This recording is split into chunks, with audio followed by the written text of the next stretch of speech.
All right, folks, in this section, we're going to be talking about shooting mock-ups. So this is a quick 3-minute theoretical lesson before you begin planning your mock-ups.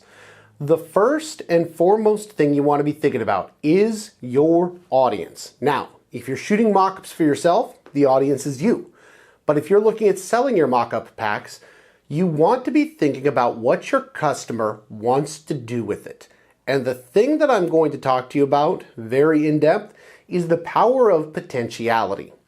When you think about marketing, the potentiality of what your customer could do is a powerful emotional driving factor. So let's say as an example, and I'll give you a real life example. We were going through and we were at the furniture store before the COVID thing, and they had this beautiful multi-piece dining room setup, looked like it was set up for a family dinner. And my wife looked at me and said, "That's kind of cool." And I said, "Yeah." I said, "We could probably get that." And I said, "We could have the family over." And she said, "How many times in the last 6 years we've been together have we had family over? And secondly, you're an introvert, so you don't much like people in your home." But it was interesting, the way that they had staged it allowed me to feel that I could potentially have people over, and so it was a real consideration as to whether or not to buy a table that we probably would never use. So when you think about mock-ups, think about what your customer or your audience is going to want to do with it.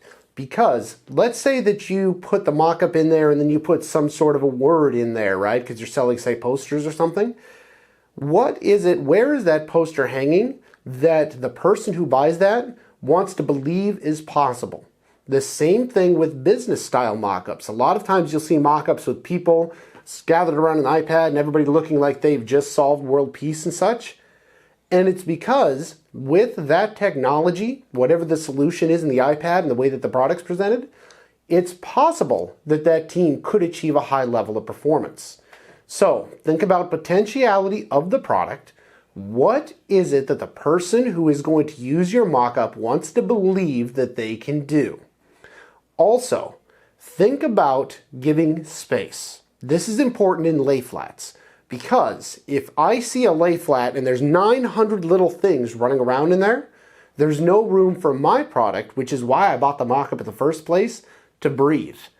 If I'm putting my designs and my illustrations on, say, a coffee mug, and the coffee mug is this much of the design and everything else is taken up with plants and weird stuff like that, that's not going to be the mock-up for me. So always consider what your audience wants to be able to do.